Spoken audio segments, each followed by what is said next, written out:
जय हिंद बच्चों। कैसे हैं आप सब?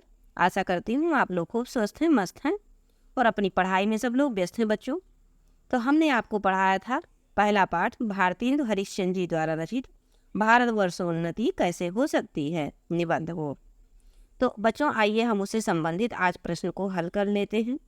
देख लीजिए कि आपकी परीक्षा में इसी प्रकार से क्वेश्चन बनने वाले हैं।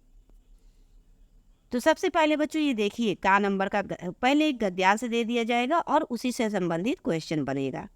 तो पहले हम गद्यांश को पढ़ लेते हैं। देखिए निम्नलिखित गद्यांशों को पढ़कर उनके नीचे दिए गए प्रश्नों को के उत्तर लिखिए। ऐसे क्वेश्चन आपसे परीक्षा में बनेगा और ये दो भाग में दिया रहेगा। एक दिया रहेगा का और फिर अथवा करके दिया रहेगा।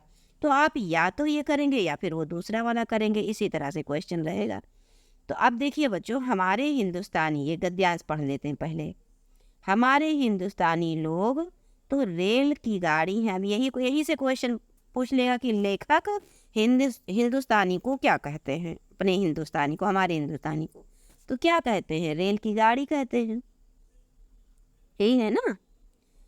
ऐसे आपको बताना रहेगा। यद्यपि फर्स्ट क्लास, सेकेंड क्लास आदि गाड़ी बहुत अच्छी अच्छी और बड़े बड़े महसूल की ट्रेन इसमें लगी हुई है, पर बिना इंजन सब नहीं चल सकती। वैसे ही हिंदुस्तानी लोगों को कोई चलाने वाला हो तो ये क्या नहीं कर सकते। इनसे इतना कह दीजिए कि का चुपसाद ही रहा बलवाना, का चुपसाद ही रहा बलवाना, हे बलवानो चुपचाप क्यों बैठे हो। फिर देखिए हनुमान जी को अपना बल कैसे याद आता है। सो बल कौन याद दिलावे, लेखक कहते हैं तो इस बल को कौन याद दिलावे। अब यहाँ से प्रश्न उठेंगे बच्चों। देखिए पूछ लिया प्रश्न आपसे कि उपर्युक्त गद्यांश के पाठ एवं लेखक का नाम लिखिए। लगभग हर जगह पूछा जाएगा बच्चों। अब ये इसको आप चाहे संदर्भ समझिए और चाहे एक प्रकार का प्रश्न, पहले ऐसे ही बनता था।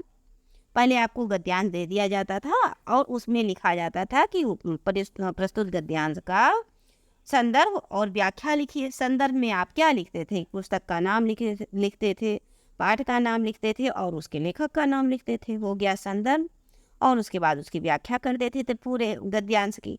अब उसी चीज़ को बच्चों थोड़ा पैटर्न चेंज करके क्वेश्चन वाइज कर दिया। 1 2 3 4 5 कुल मिला के 5 क्वेश्चन आते हैं बच्चों और प्रत्येक क्वेश्चन 2 नंबर का होता है और 5 क्वेश्चन होते हैं बच्चों। कुल मिला के आपको ये टोटल 10 नंबर का सवाल इस गद्यांश से मिलने वाला है।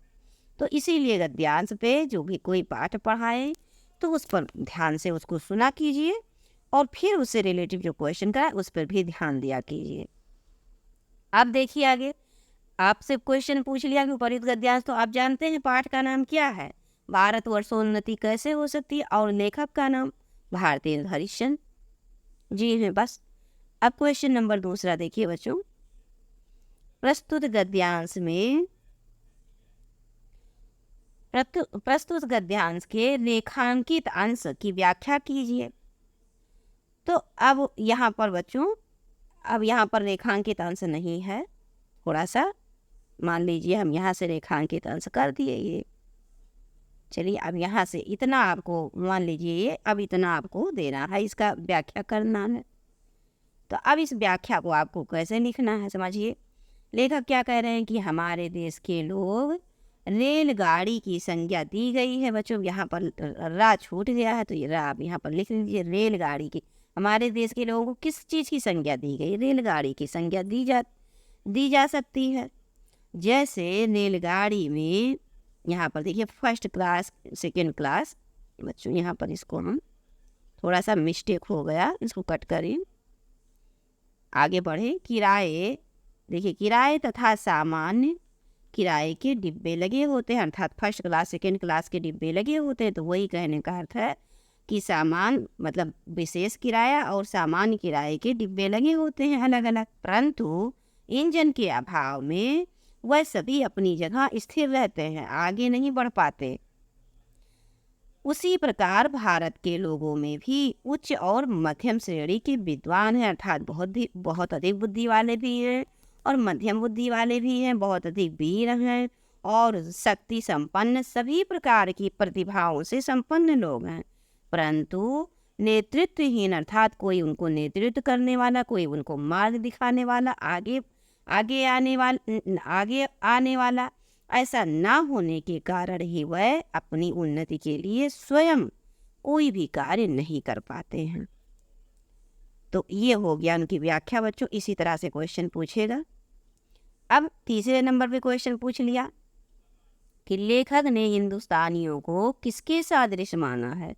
तो रेलगाड़ी के सदृश। वही चीज घुमा के फिर क्वेश्चन पूछा बच्चों, ऐसे पूछेगा।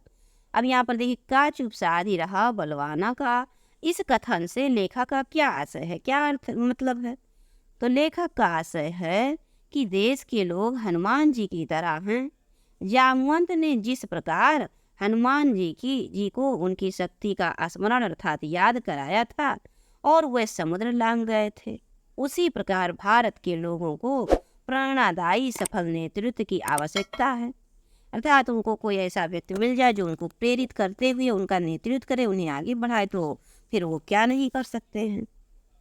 क्वेश्चन नंबर 5 पे देखिए बच्चों, लेखक ने हनुमान जी को किसका प्रतीक माना है? तो हिंदुस्तानी लोगों का प्रतीक माना है।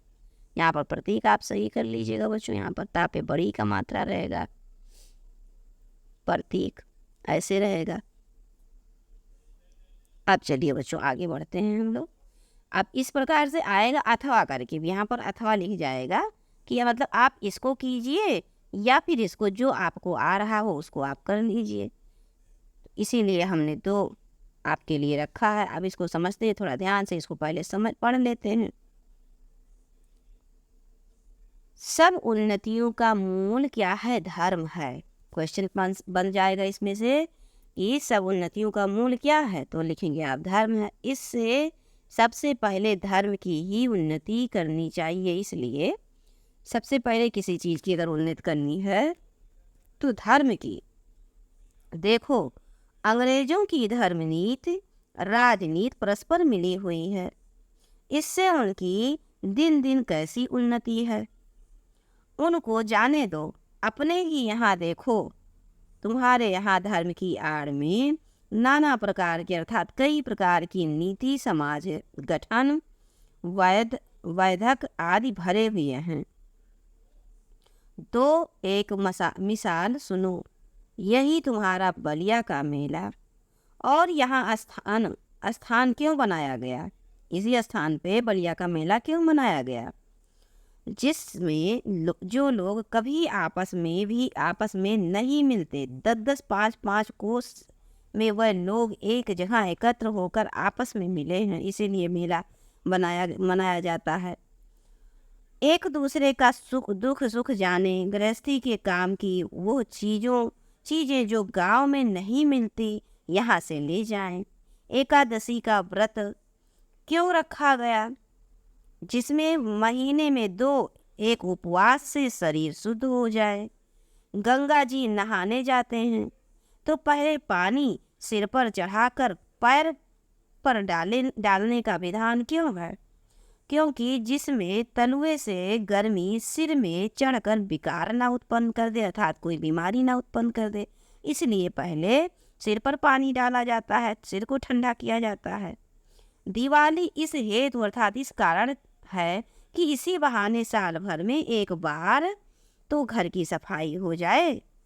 होली इसी कारण होता है, इसी हेतु से है कि बसंत की जो बिगड़ी हुई हवा है वो स्थान स्थान पर अग्नि जलने से स्वच्छ हो जाए। यही त्योहार ही तुम्हारी म्यूनिसिपैलिटी अर्थात साफ सफाई है। ये तो हो गया बच्चों आपका गद्यांश, इसी प्रकार से आएगा। अब हम इसको समझ लेते हैं। पहले नंबर के क्वेश्चन पे चलते हैं। उपर्युक्त गद्यांश के पाठ एवं लेखक का नाम बताइए। वही क्वेश्चन देखिए बच्चों, अब ये समझ लीजिए संदर्भ है आपका।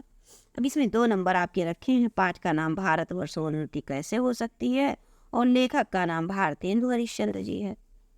बस अब दूसरे नंबर पे यहाँ पर 2 लिख लीजिए बच्चों, ये 2 रहेगा। यहाँ पर आप 2 नंबर का क्वेश्चन लिखिए और यहाँ पर 3 नंबर का क्वेश्चन कर दीजिए। चलिए, लेखक ने सभी उन्नतियों का मूल किसे कहा है?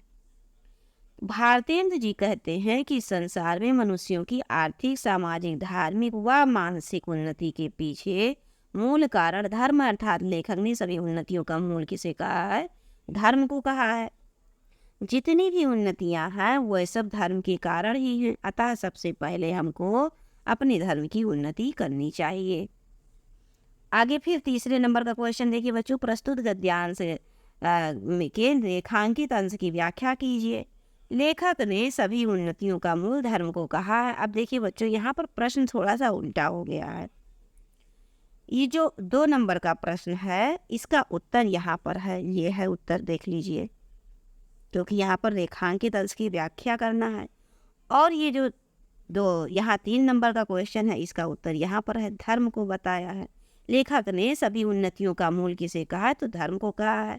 और रेखांकित अंश की व्याख्या कीजिए बच्चों, तो यही चीज़ है यहाँ पर शुरुआत में रेखांकित अंश, रेखांकित यहाँ पर समझ लीजिए यही है आपका, इतना देखिए, बस इतना ही करना है आपको। तो यही चीज़ है, भारतेंद्र जी ने इस संसार में मनुष्यों की आर्थिक, सामाजिक और धार्मिक व मानसिक उन्नति के पीछे मूल कारण धर्म को माना है। जितनी भी उन्नतियां हैं वे सब धर्म के कारण ही हैं।